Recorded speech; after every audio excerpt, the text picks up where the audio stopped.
morning students, how are you all? I hope you all are doing fine. In the previous video, we were studying about dihybrid cross. I hope you all have practiced how to put the dihybrid cross in the Punnett square.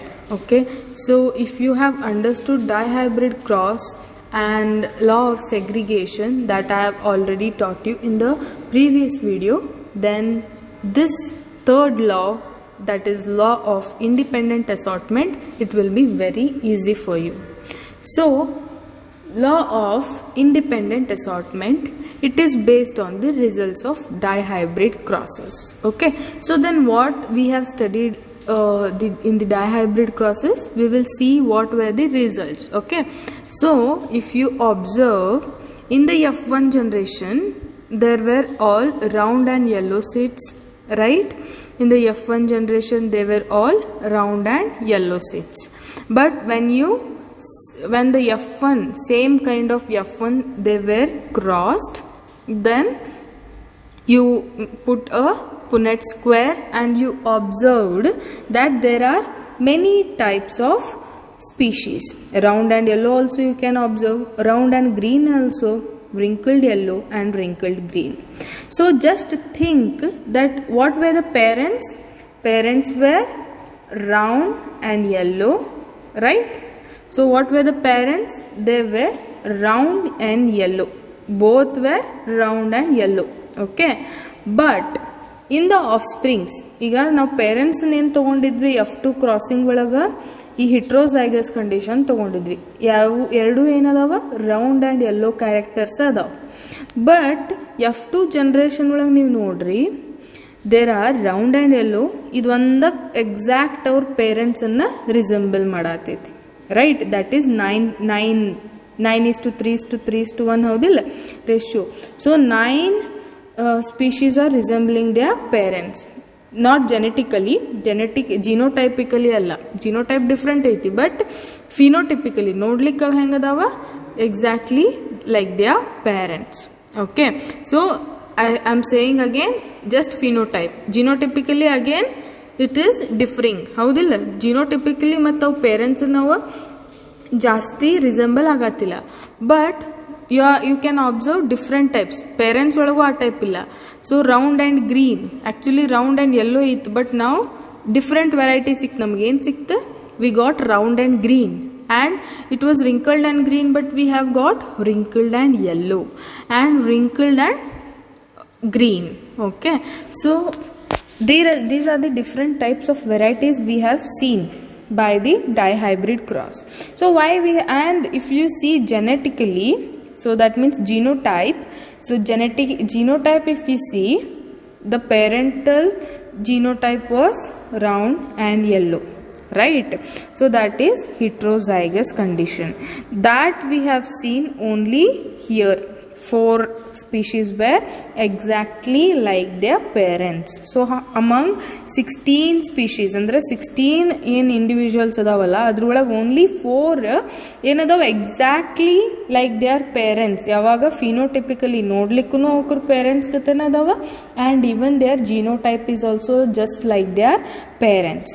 But if you consider other species, every other species, you will know that they are entirely different from that of their parents. Okay, so this you have to remember. That is the reason we have got the genotypic ratio 1:2:1:2:4:2:1:2:1.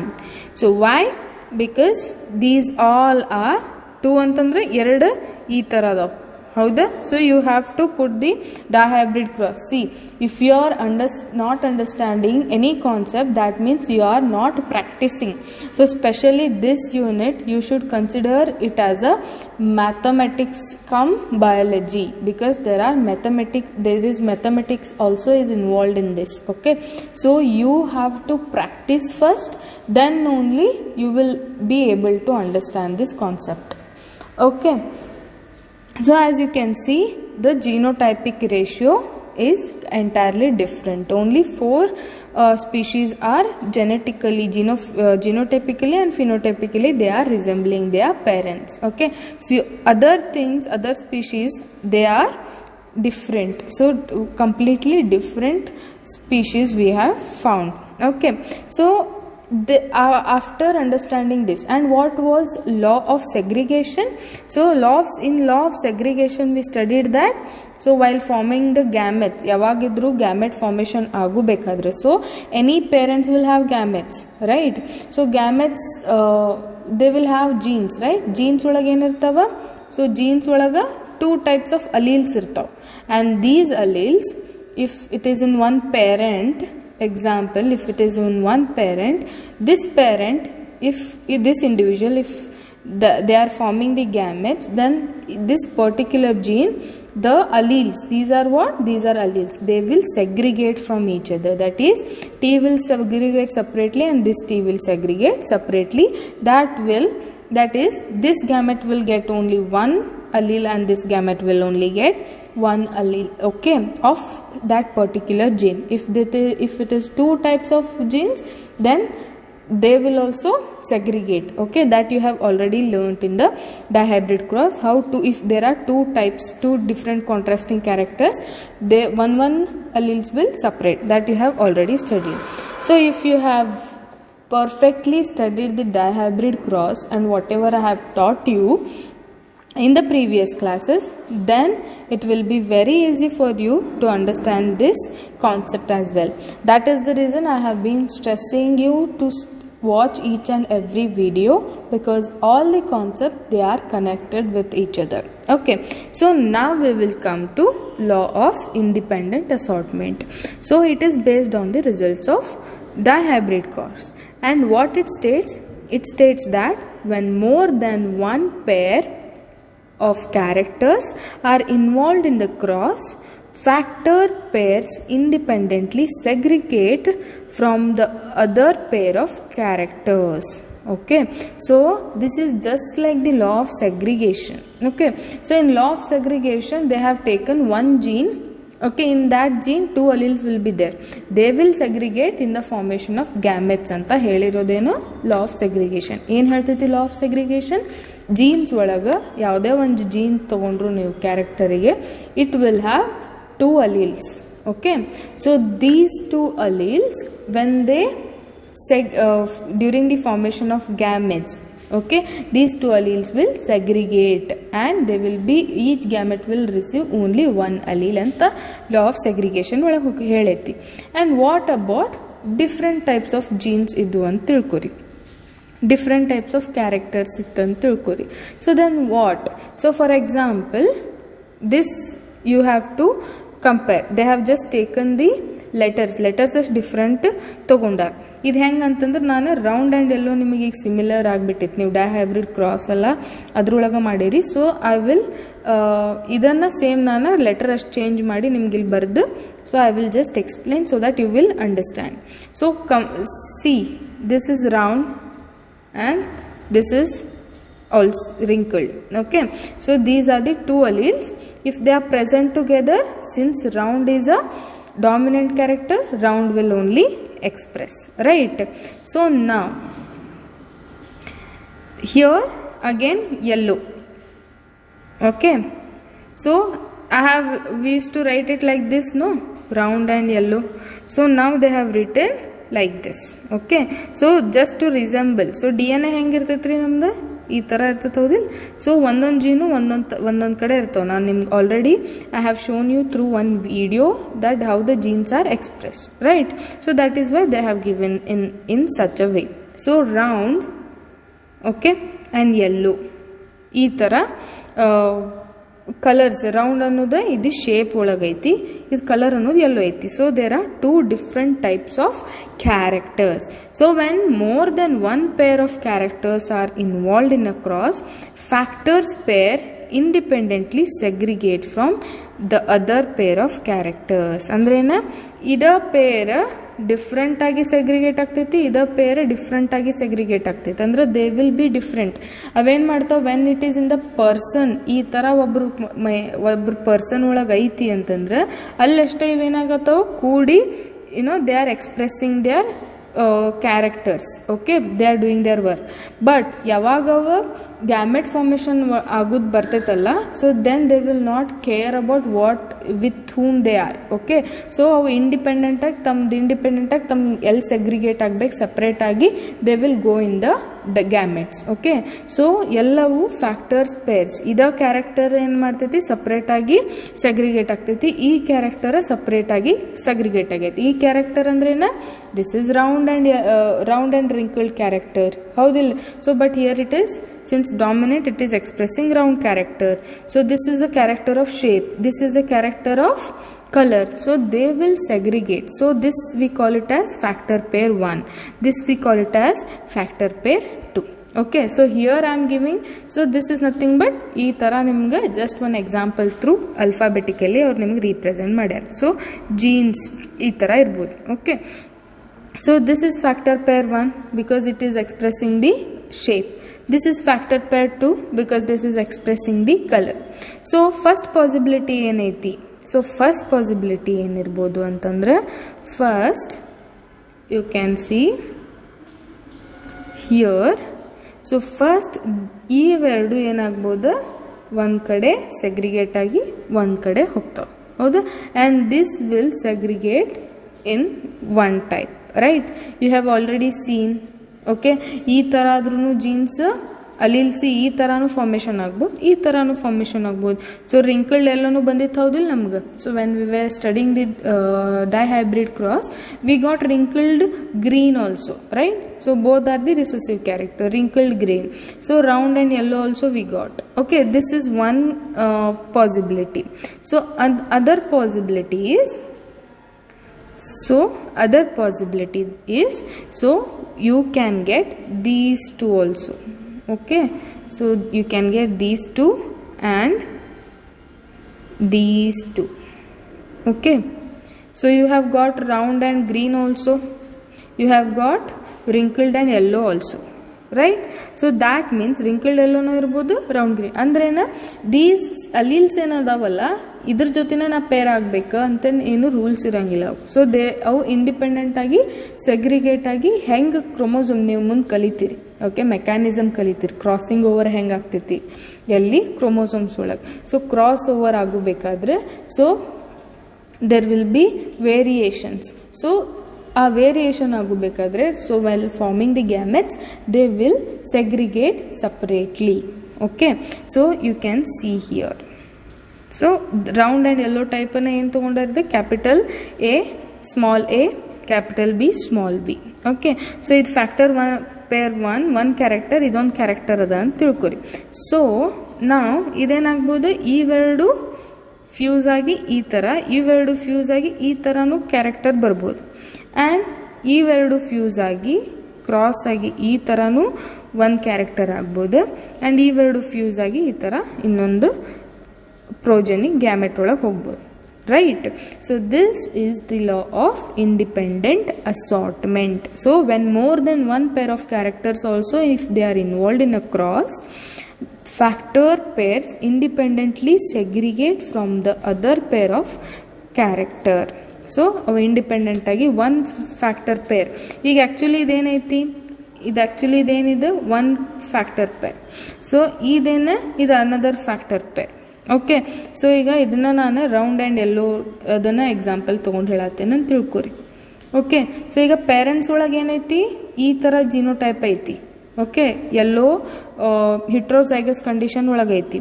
But gamete formation ಆಗಬೇಕಾದ್ರೆ ಇದೇ ಥರ ಎರಡು ಕೂಡೆನ ಇವ ಎರಡು ಕೂಡೆ ಹೋಗ್ಬೇಕು, ಇವ ಎರಡು ಕೂಡೆನೆ next segregate ಆಗಬೇಕು ಅಂತೇನು ಇರಂಗಿಲ್ಲ. ಓಕೆ, ಸೊ ಇಂಡಿಪೆಂಡೆಂಟ್ ಅಸಾರ್ಟ್ಮೆಂಟ್ ಅಂದ್ರೆ ತಮ್ಮ ಇಂಡಿವಿಜುವಲ್, ಇದು ಇಂಡಿಪೆಂಡೆಂಟ್ ಐತಿ, ಇದು ಇಂಡಿಪೆಂಡೆಂಟ್ ಐತಿ, ಇದು ಇಂಡಿಪೆಂಡೆಂಟ್ ಐತಿ, ಇದು ಇಂಡಿಪೆಂಡೆಂಟ್ ಐತಿ.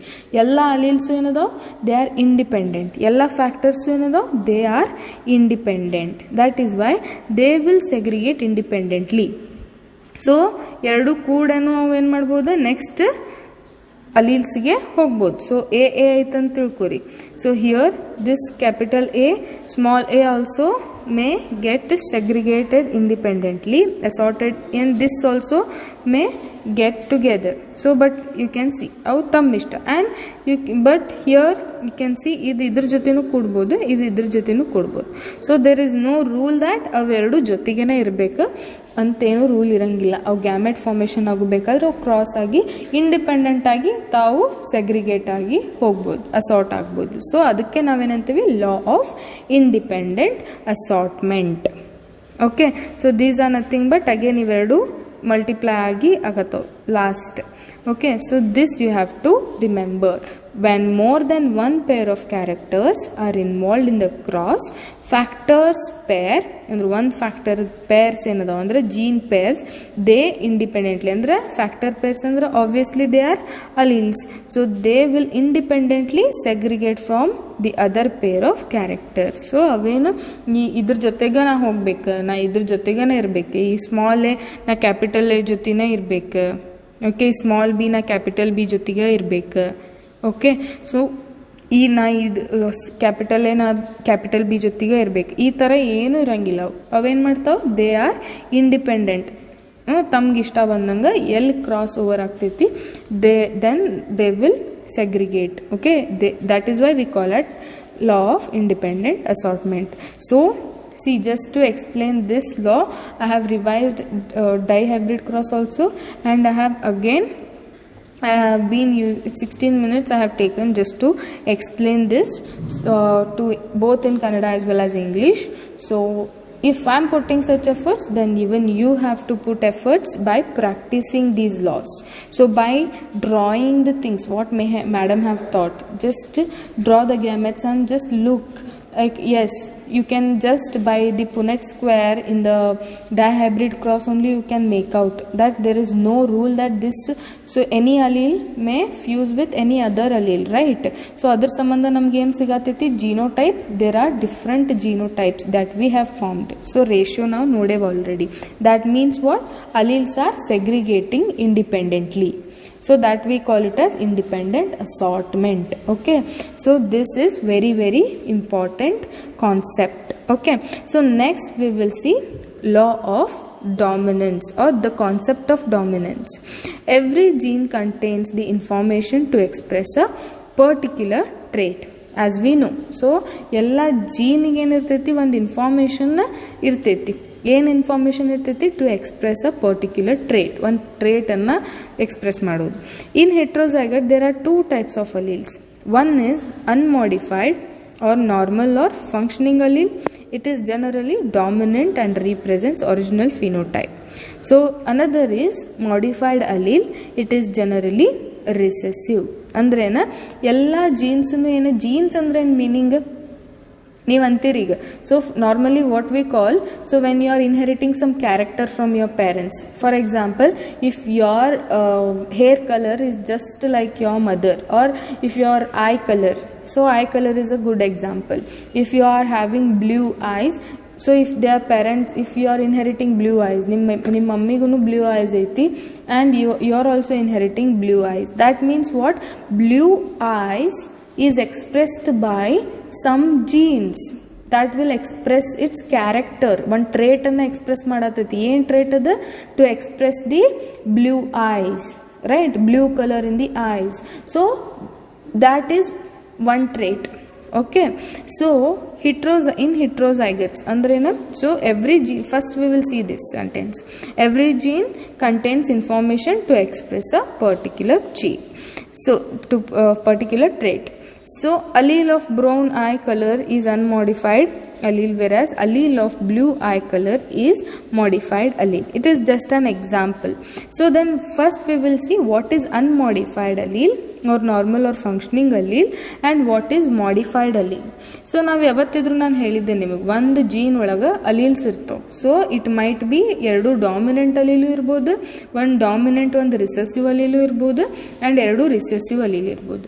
So this we call it as heterozygotes and these 2 are homozygotes, these 2, right? So heterozygous condition we'll see. So what is this condition? So ಈ heterozygous condition ಒಳಗೆ, so the capital letter we say it as dominant allele, right? So dominant allele ಅಂತಂದ್ರೆ it is one character. ಅದು ಯಾವತ್ತು express ಮಾಡ್ಕೋತಿರ್ತೈತಿ. So it is one character. So ಇದು ಯಾವತ್ತಿದ್ರು ಏನೈತಿ unmodified ಅಂದ್ರೆ ಇದು ಆಲ್ಮೋಸ್ಟ್ ನಾರ್ಮಲ್ ಫಂಕ್ಷನಿಂಗ್ ಅಲೀಲ್. ನೀವು ಆಲ್ರೆಡಿ ನೋಡಿರಿ. ಸೊ ಹೈಟ್ ಅಂತ ಇದನ್ನ ಟಾಲ್ ಡ್ವಾರ್ಫ್ ಅಂತ ಕನ್ಸಿಡರ್ ಮಾಡಿದ್ರೆ tall it is always dominant also and it will express ಅಂದರೆ ಇದು ಅನ್ಮಾಡಿಫೈಡ್, ಇದೇನು ಮಾಡಿಫೈ ಆಗಿಲ್ಲ, ಇದು ನಾರ್ಮಲ್ ಅಲೀಲ್ ಇದ್ದಂಗೆ functioning allele. And sometimes recessive allele ಏನಿರ್ತೈತಿ ಇದು ಮಾಡಿಫೈ ಆಗಿ ರಿಸೆಸಿವ್ ಆಗೈತಿ, ಸಪ್ರೆಸ್ ಆಗೈತಿ. ಸೊ ಮಾಡಿಫೈಡ್ ಅಲೀಲ್ ಅಂದ್ರೆ it is generally recessive, not in all the cases. Okay, so all the cases ಒಳಗೆ ರಿಸೆಸಿವ್ ಅಲೀಲ್ ಅಂತಂದ್ರೆ modified allele and dominant allele unmodified allele ಅಂತಲ್ಲ. So in most of this cases dominant allele. So in genetic disorders ಒಳಗೆ ನೀವು ನೋಡ್ತೀರಿ, so there are dominant alleles gene, dominant genes ಅನ್ನ ಏನು ಮಾಡತ್ತಾವ ಒಂದೊಂದು ಡಿಸೀಸ್ ಅನ್ನ ಕಾಸ್ ಮಾಡ್ತಿರ್ತಾವ ಡಾಮಿನೆಂಟ್ ಜೀನನ್ನು ಇನ್ಹೆರಿಟ್ ಮಾಡಿದರೆ. ಬಟ್ ಅಲ್ಲೇ ರಿಸೆಸಿವ್ ಅಲೀಲ್ ಇತ್ತಂದ್ರೆ ಅದು ನಾರ್ಮಲ್ ಫಂಕ್ಷನಿಂಗ್ ಇರ್ತೈತಿ. ಓಕೆ, ಸೊ ನಾರ್ಮಲ್ ಫಂಕ್ಷನಿಂಗ್ ಇರ್ತೈತಿ. So such kind of conditions also you will see. So it is not ಎಲ್ಲ ಟೈಮ್ದಾಗೂ ಅಲ್ಲ, ಬಟ್ ಇನ್ ಜನರಲ್ ಯಾವತ್ತಿದ್ರು dominant alleles.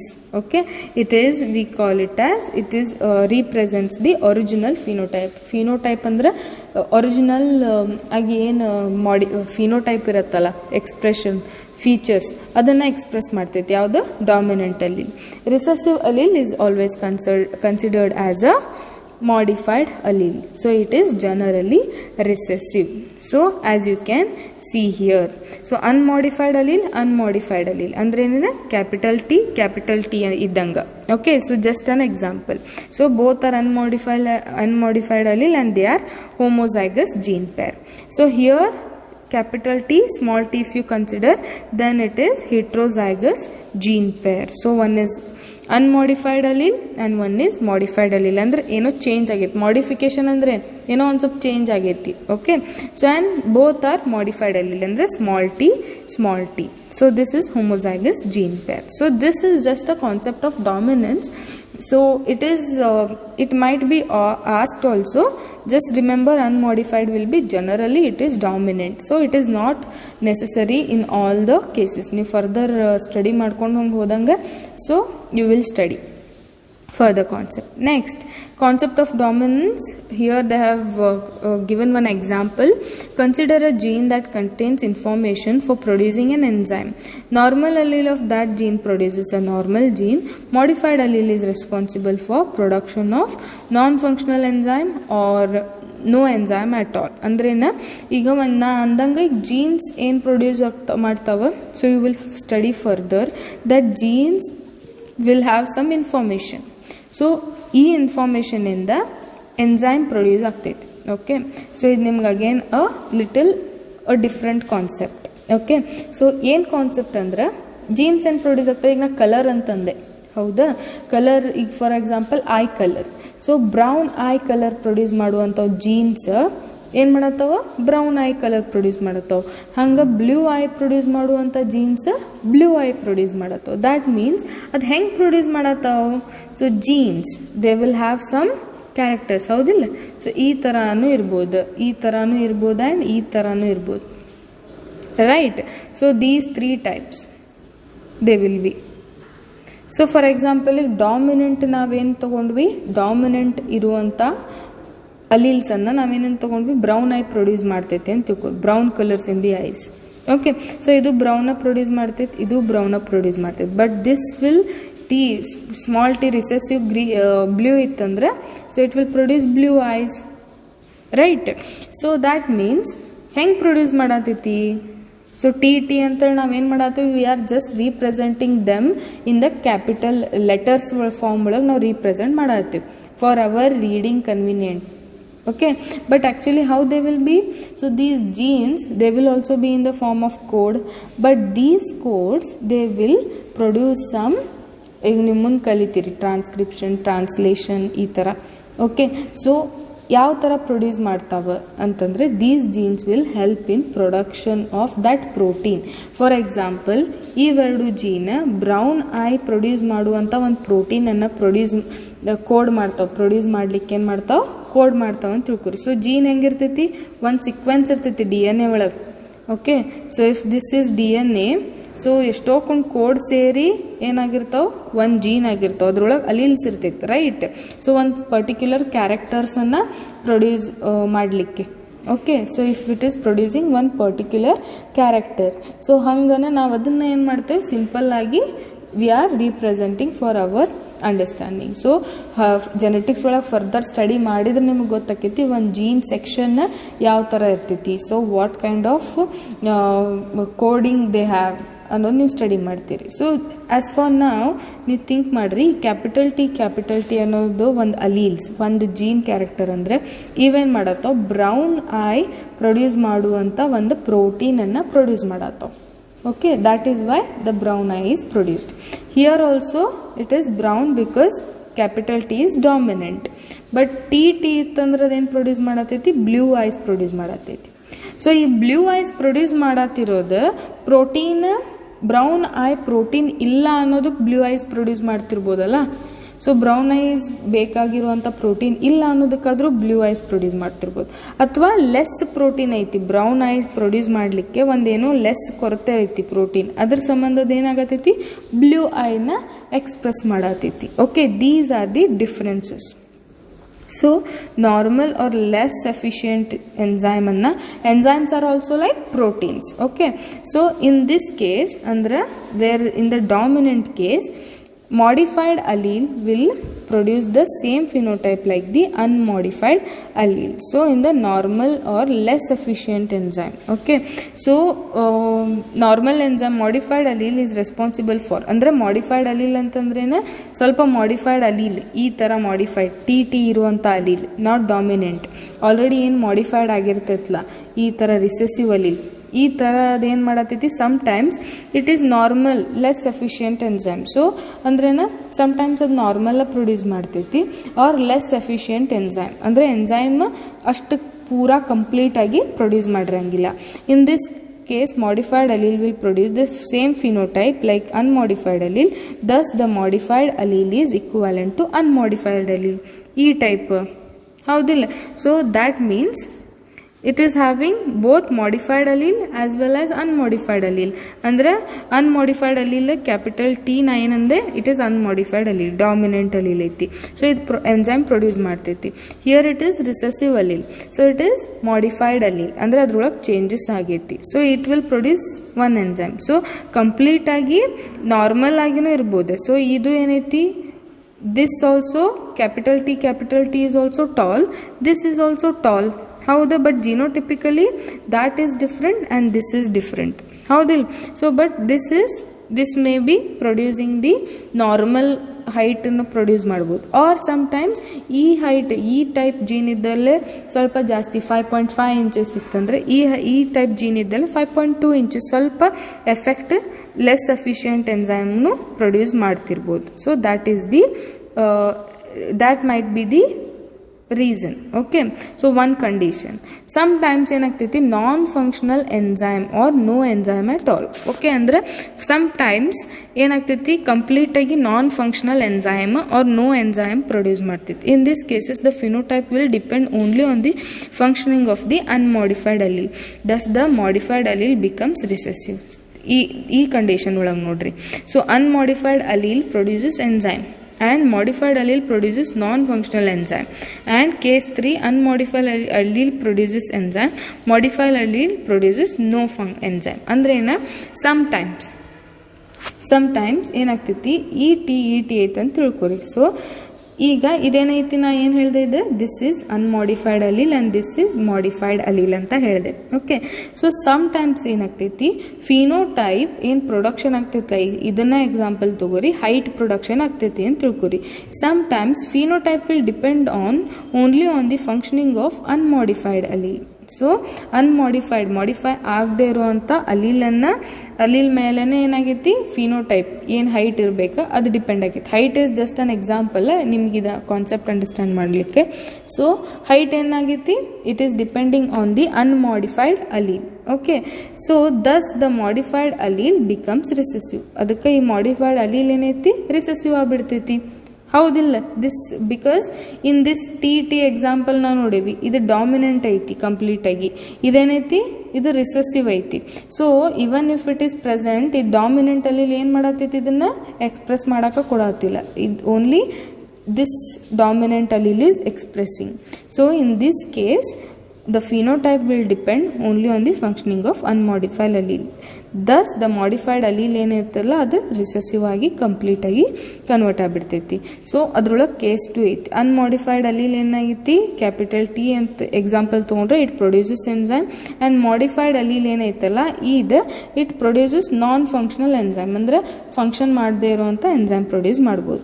And sometimes unmodified allele produces an enzyme. Okay, modified allele produces ಇದೇನು enzyme produce ಮಾಡದೇ ಇರಂಗಿಲ್ಲ. So non functional enzyme or no enzyme at all. Sometimes it will produce non-functional enzyme, ಯಾವುದು modified allele. Sometimes it produce no enzyme at all. Sometimes it produce normal or less efficient enzyme. Sometimes ಅದು modified unmodified allele ಗತ್ತೆ, ಅಂದ್ರೆ ಈ allele ಗತ್ತೆ ಈ allele ಏನು ಮಾಡ್ಬೋದು, same normal or less efficient ಎನ್ಸೈಮ್ನ ಪ್ರೊಡ್ಯೂಸ್ ಮಾಡ್ಬೋದು. ಸಮಟೈಮ್ಸ್ ಕಂಪ್ಲೀಟ್ ಆಗಿ ನಾನ್ ಫಂಕ್ಷನಲ್ ಎನ್ಸೈಮ್ ಪ್ರೊಡ್ಯೂಸ್ ಮಾಡ್ಬೋದು. ಸಮಟೈಮ್ಸ್ ನೋ ಎನ್ಸೈಮ್ ಪ್ರೊಡ್ಯೂಸ್ ಮಾಡದೇನು ಇರ್ಬೋದು. So this is just the normal modified allele ಯಾವ ಥರ ರೆಸ್ಪಾನ್ಸಿಬಲ್ ಐತಿ, ಯಾವ ಥರ ಎನ್ಸೈಮ್ಸನ್ನು ಪ್ರೊಡ್ಯೂಸ್ ಮಾಡ್ತೈತಿ ಅನ್ನೋದಕ್ಕೆ ಒಂದು example. So and it is also concept of dominance. Okay, so all the concept as you can see, ಒಂದು ಕಾನ್ಸೆಪ್ಟ್ ನೀವು ಮುಂಚೆ ಡಾಮಿನೆಂಟ್ ಅನ್ನೋದೇನು ರಿಸೆಸಿವ್ ಅನ್ನೋದೇನು ಅಂತ ಕಲ್ತಿಲ್ಲ ಅಂದರೆ, ಹೈಬ್ರಿಡ್ ಕ್ರಾಸಸ್ಸನ್ನು ನೀವು ಮೊನೋಹೈಬ್ರಿಡ್ ಡೈಹೈಬ್ರಿಡ್ ಕ್ರಾಸಸ್ಸನ್ನು ಕಲ್ತಿಲ್ಲ ಅಂದರೆ then you will not understand any topic, right? So all the topics are important. So this is just how the modified allele ಅಂದ್ರೆ ರಿಸೆಸಿವ್ alleles ಅಂತ ನಾವೇನು ಕಲಿತ್ವಿ ಅದರಿಂದ ಯಾವ್ಯಾವ ಟೈಪ್ ಎನ್ಸೈಮ್ಸ್ ಪ್ರೊಡ್ಯೂಸ್ ಆಗ್ತಾವೆ. ಸೊ ಈ ಸ್ಲೈಡ್ ಒಳಗೆ ನೀವು ತಿಳ್ಕೊಬೇಕಾಗಿದ್ದು ಇಷ್ಟ. ಸೊ ಒಂದು normal or less efficient enzyme produce ಮಾಡ್ತೈತಿ, and non functional enzyme produce ಮಾಡ್ತೈತಿ, or no enzyme at all. So ಇದನ್ನು ನೀವು ಕಲಿಬೇಕು. Okay, so next we will see the non Mendelian inheritance. So this we will see in the next video. So as I said, all the topics are very interrelated and interconnected, and if you don't watch this video and if you don't practice also, you will face the problem. It is not just a theoretical base, it involves mathematics also, and as considered in your NEET as well as CET point of view, it is also most important topic. Okay, so I hope you understood this. I hope you understood independent assortment and concept of dominance, and we will continue with the non-Mendelian inheritance in the next class. Thank you.